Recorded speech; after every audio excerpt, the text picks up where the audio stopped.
All right, Gary. You've made a lot of videos about how we should learn to divorce our base animal, instinctual, emotional sides from our logical, rational intellect. And, I may have disagreed with you for some metaphysical reasons, but I really do agree with the spirit of that um, approach. And I think you might benefit from taking your own advice because when we bring emotion into politics, we end up not criticizing the positions or policies of um, the politicians we criticize, but the our own emotional projections onto what we think the motivations for those policies are. And I think you're really confusing a lot of Ron Paul's positions here. Um, the number one thing that stuck out in my mind was your fear of some corporate monarchy gaining power of our country if Ron Paul were elected and his free market ideology were put in place. But I hate to break it to you, but we already have a corporate monarchy. It's called the Federal Reserve System, a private bank which owns all of the wealth in this country, which Congress has to go to and ask for loans in order to spend any money at all. Um, all the dollar bills in your wallet are the property of the Federal Reserve Bank, and there's no gold there for you to exchange it for. They can print however much money they want. They control inflation rates, interest rates. Sure, the executive branch has to approve their decisions, but they've never rejected any of them. And for all intents and purposes, the bank runs this country and runs the government, not the other way around. So not only is that unconstitutional, Congress is the only body that is legally permitted to coin and distribute money, but uh, they gave away that right to a private bank. Ron Paul is the only candidate running for president um, willing to speak out about this. Mike Gravel also wants to get rid of the IRS, but he's not quite as outspoken about as Ron Paul about this Federal Reserve System. So if you are concerned about corporate monarchy, um, well, you should probably be supporting Ron Paul, I would assume. Now, of course, I'll try to address your fear of the free market being somehow detrimental to our freedoms because corporations will naturally seek monarchy or excuse me monopoly.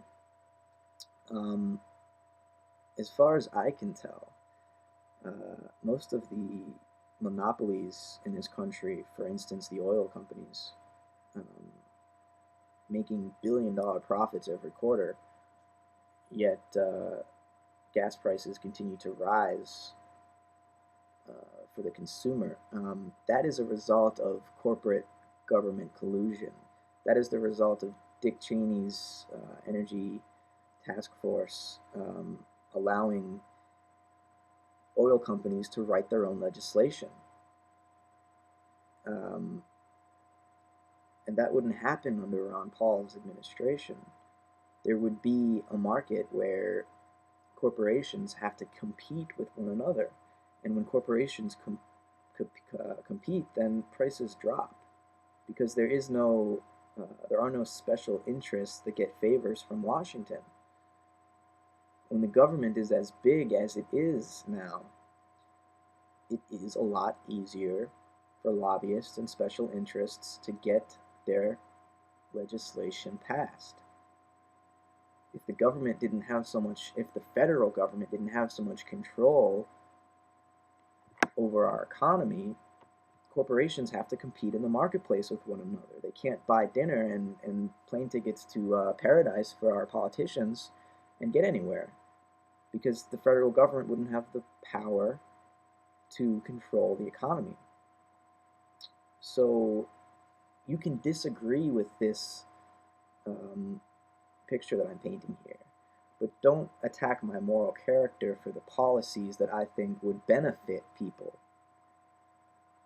If you want to have a political discussion, let's talk about policies. Let's not bring this morality into it, because you're just projecting. I mean, who is your political uh, candidate.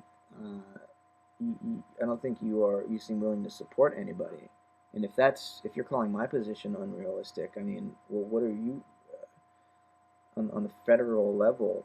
Who's your presidential candidate? Who's your running horse? Um, because as long as you don't say who you support, how can I criticize you? If you just reject every solution you hear and say it's immoral and so on and so forth, what am I supposed to do with that? Um, I can't criticize your candidate because you don't have one. So it seems if I'm willing to take a stance and say this is who I support for president because all things being equal, he is the lesser of all the evils. But not only that, there are many evils that he wants to get rid of. He wants to dismantle the military industrial complex, get rid of the Federal Reserve Bank. Um, and these are things that no other politician seems to be willing to even pay attention to or acknowledge. And I see them as the central issues right now in this country. And if Ron Paul is elected president, he's not going to be able to create this totally free market system. He is just going to shrink government, and it's not going to be um, some drastic change that's going to completely alter the way the country runs. It's just going to be moving us in the opposite direction we've been moving in for the last, well, especially during the Bush administration, but for decades now. Bigger government, more involved in our lives. Now with the war on terrorism, there's going to be national ID cards. There's more intrusion into our personal lives, and certainly what I said about private land being easier to protect than public land, uh, it's just a general theory.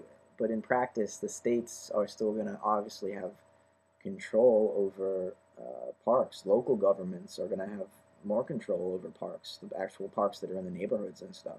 That has nothing to do with Ron Paul or the federal government.